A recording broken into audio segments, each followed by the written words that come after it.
Your mother kept her savings in a credit union account that paid 0.4% APY.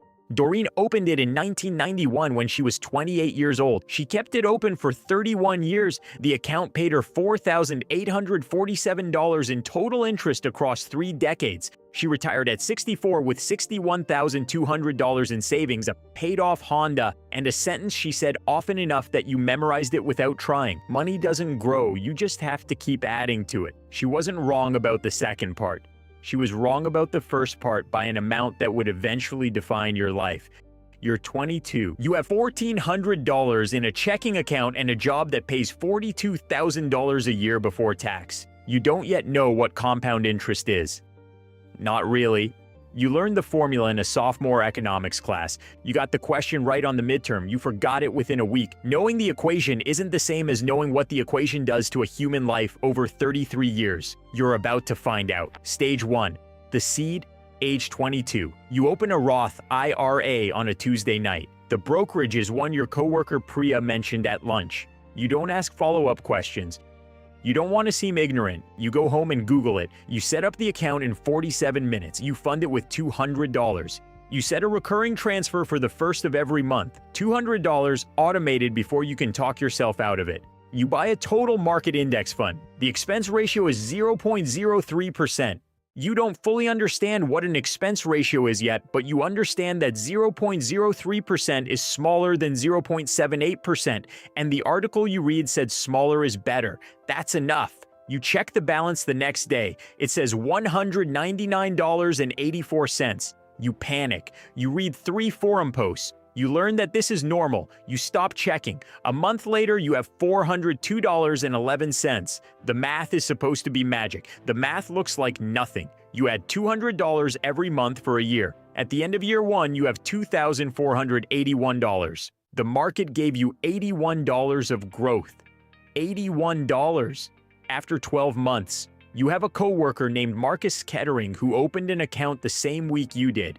He shows you his balance over coffee. He's down $46. He says the whole thing's rigged. You don't have an answer for him. You also don't close your account. This is the part nobody warns you about. The seed stage is boring. Not difficult, boring. The math is theoretical. Your eyes don't see what the spreadsheet sees. You contribute month after month after month, and the balance climbs in tiny increments that look more like deposits than growth. You're right, they are deposits. The growth hasn't started yet. The seed hasn't cracked. You get a $1,800 raise at year 2. You don't increase your contribution. You're already maxing what you said you'd do. You buy nothing with the raise. You absorb it into your checking account. It evaporates over the year in unmemorable ways. You don't regret it. You don't notice. At age 25, your account holds $9,600. You contributed $7,200 of that yourself. The market gave you $2,400 over 3 years. You start to feel the first warmth. It isn't impressive yet, but for the first time, you can see growth that wasn't your own deposit. The seed is cracking. Stage 2. The snowball forms, age 27. You bumped your contribution to $400 a month at age 26. The salary supports it now. You're earning $58,000. The math says you should contribute more. You don't. $400 is what you can sustain without resentment. Resentment is the killer. You learned this from a forum post written by someone named Ren who's been investing for 22 years. At 27, you check the account on a Sunday morning. It holds $34,200. The contributions you made last year totaled $4,800. The market gave you $4,940 in the same period. You stop. You reread the line. The market gave you more in 1 year than you contributed in 1 year. This is the snowball forming. This is the moment compound interest stops being a theoretical concept and starts being a second income stream. You didn't work for that $4,940. You didn't negotiate for it. You didn't log hours or attend meetings or answer Slack messages. The money simply existed because earlier money you owned existed and earned its own offspring. You feel something settle in your chest. It isn't excitement, it's a quieter thing. A recognition that you've crossed a small line. You see Marcus at the office that week. He hasn't contributed in 6 months. He says the market's uncertain right now and he's waiting for clarity. You nod, you don't argue. You learned a year ago that arguing about money with someone who's already decided to be afraid of it is a waste of breath. You raise your contribution to $500 a month, not from triumph, from momentum. By age 29, the account holds $58,400. The annual market growth crossed $7,000 last year. You bought a used car in cash. You didn't finance it. You didn't put it on a card. You wrote a check for $11,200 and drove it home. Your father asks you why you didn't get a nicer one. You tell him this one runs. He says that's not what cars are for. You don't have a response that he'd understand. You start a taxable brokerage account in addition to the Roth IRA. The first deposit is $1,000. You set the same automation, $200 a month, automated, invisible. You have two compounding engines now. Stage 3, the first doubling, age 32, the account doubled. Your combined balance is $112,400. You started with $0 10 years ago. Half of that doubling came from your own contributions. The other half came from the market. You didn't earn the second half through labor. You earned it through patience. Patience doesn't feel like an achievement. It feels like nothing. You worked normal weeks, you went on vacations, you attended weddings, you ate dinner with your partner on a balcony in late July, you didn't perform any heroics, you didn't optimize, you didn't grind, you simply didn't stop. This is the part the personal finance content gets wrong. They show people grinding. The reality of compounding is the opposite. The reality is that you do something small at age 22 and then live your life, and the math works in the background while you forget about it. The math doesn't require your attention. The math requires your absence. You learn a number that changes how you think about everything. The rule of 72. You divide 72 by your annual return rate, and the result is the number of years it takes for your money to double. At a 7.4% average return, your money doubles every 9.7 years. The first $50,000 took you almost a decade to build through contributions plus growth. The next $50,000 will take less. The one after that, less still. You raise your contribution to $650 a month. You're earning $74,000 now.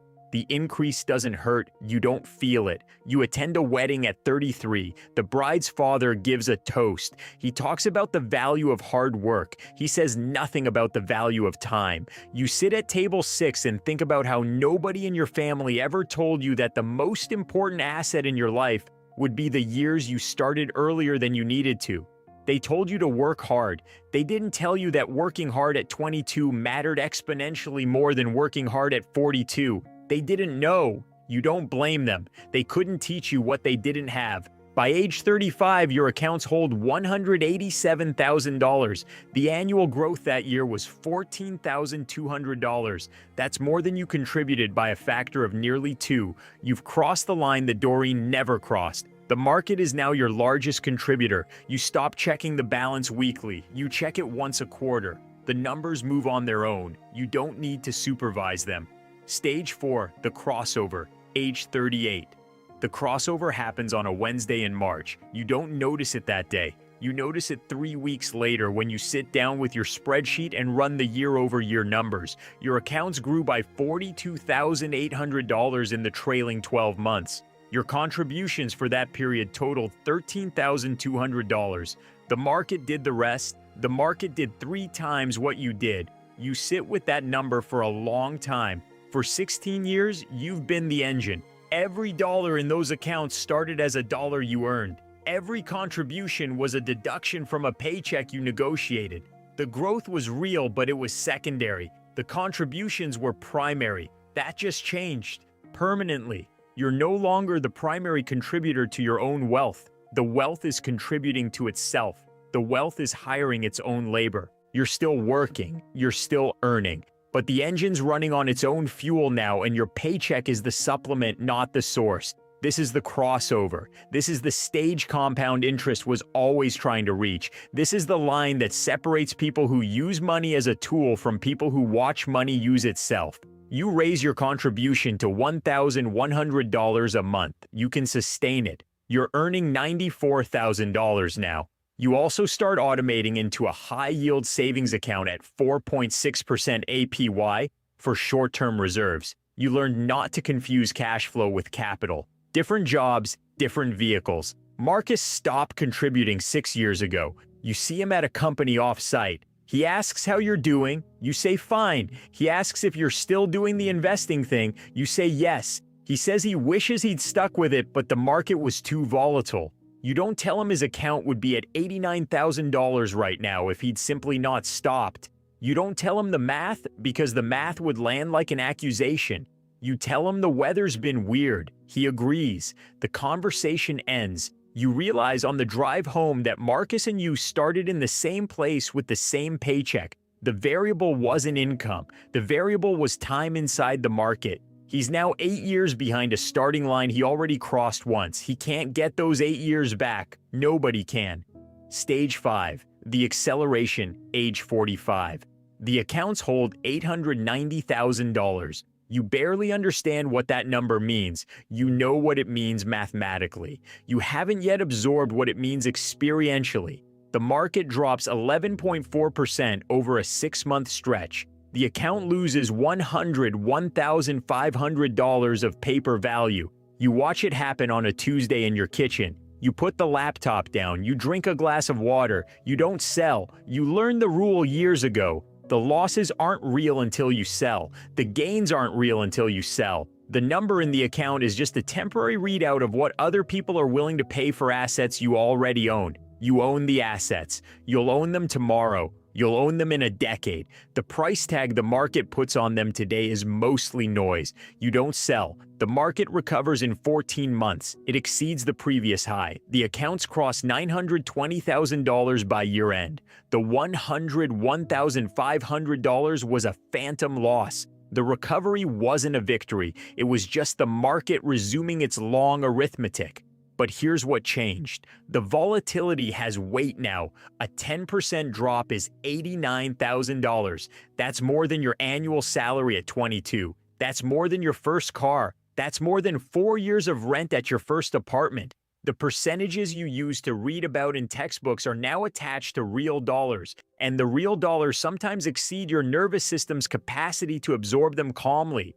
You do absorb them calmly, but the calm requires effort now. The first 2 stages required no emotional discipline because the dollar amounts were small. The 5th stage requires discipline that you develop by surviving the smaller volatilities of the earlier stages. If the $89,000 drop had been your first real volatility event, you would have sold. You would have ruined yourself. The fact that you don't sell at 45 is because you didn't sell at 28 when the drop was $1,200. You practiced patience when the stakes were rehearsal-sized. The real performance was always going to come later. You contribute $1,800 a month now. You earn $128,000. Your savings rate is higher than it's ever been because your costs are stable and your income kept rising. You're not trying to get rich faster. You're simply not in the way of yourself anymore. By age 49, the accounts hold $1,340,000. The annual market growth that year was $96,400. That's the salary of a senior professional in your industry.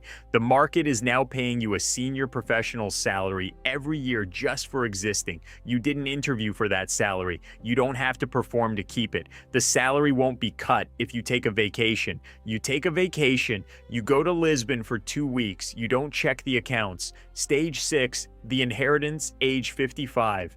Your daughter Rena is 22. She just got her first job. It pays $51,000 a year. She comes to you on a Sunday in October. She says she wants to open a Roth IRA. She's read about it online. She's nervous. She asks if you'll walk her through it. You walk her through it. You set up the recurring transfer with her. $250 a month. The same fund you bought 33 years ago. The same expense ratio, the same automation. You watch her hesitate at the confirmation button. You tell her it gets boring fast. She laughs because she thinks you're joking. You're not joking. She funds the account with $300. The balance shows $299.71 the next day because of a market dip.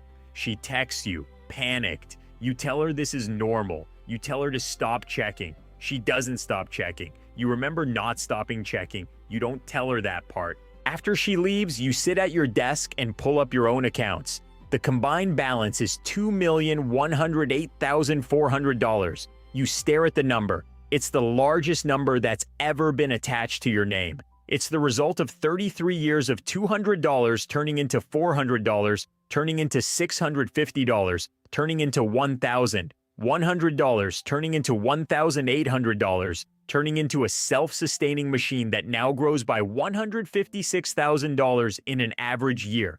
The contributions you made over 33 years total, $389,000. The market gave you the other $1,719,000. The market gave you 81% of your wealth. You gave you 19%. You didn't earn this through hours of labor. You earned this by allowing time to do its work without interrupting it. And here's the part you didn't see coming. You realize compound interest paid you back in dollars, but it took its fee in years, and the years were never refundable. You're 55. You have the financial independence number that your 22-year-old self would have wept for. You also don't have the body of a 22-year-old. You don't have the friends from the apartment in Murray Hill. You don't have your mother. Doreen died at 71 3 years ago with $43,000 in her credit union account. You don't have the years between 22 and 55. Those years were the actual price of the $2.1 million. You paid them in installments of $200, then $400, then $650, then $1,100, then $1,800. The dollars were the surface payment, the years were the real payment. Nobody told you, nobody could have told you. You had to spend them to understand what they were worth. You're not bitter. The math worked. The math worked exactly as it was supposed to work. You're simply quieter than you used to be. The wealth is real. The years are gone. Both of these things are true at the same time, and there's no version of the deal where they aren't both true. You could have not started at 22. Then you'd still have the years, and you wouldn't have the wealth. Doreen made that trade. She kept her years and she ended with $43,000. You made the other trade. You kept your $2.1 million and you spent your years inside the slow patience of automated transfers and unchecked balances. Neither of you got both. You think about Marcus sometimes. He's still working. He had to keep working. His Roth IRA was last reported at $112,000. He's 55 too. He can't retire. He has the same years you have, minus the wealth. He stopped contributing at 30. The math punished him for the 25 years of absence with a precision that no human being could have inflicted on him. You don't feel superior. You feel something closer to grief on his behalf. He didn't know either. Rena texts you that night. She says her balance is $300.41. She's excited about the 41 cents. You tell her that 41 cents is the first dollar of the rest of her life. She doesn't understand what you mean. She will in 33 years. You close the laptop. The accounts will grow tonight while you sleep. They'll grow tomorrow while you cook breakfast. They'll grow next week while you visit your father in the assisted living facility. They'll grow at your funeral. The machine doesn't stop. The machine never needed you. The machine needed your $200 once at 22 and your refusal to interrupt it for the next 33 years. You provided both. The machine did the rest. Your mother kept her savings in a credit union account that paid 0.4% APY. She added to it for 31 years. She ended with $61,200 and a sentence that defined how she saw money. You did the same thing she did. You added money to an account for 3 decades. You never stopped adding. The only difference was the interest rate and the asset class. You ended with $2.1 million. The difference between her life and yours wasn't effort. It wasn't intelligence. It wasn't discipline. It was 7%. 7% compounded silently for 33 years. That was the entire trade.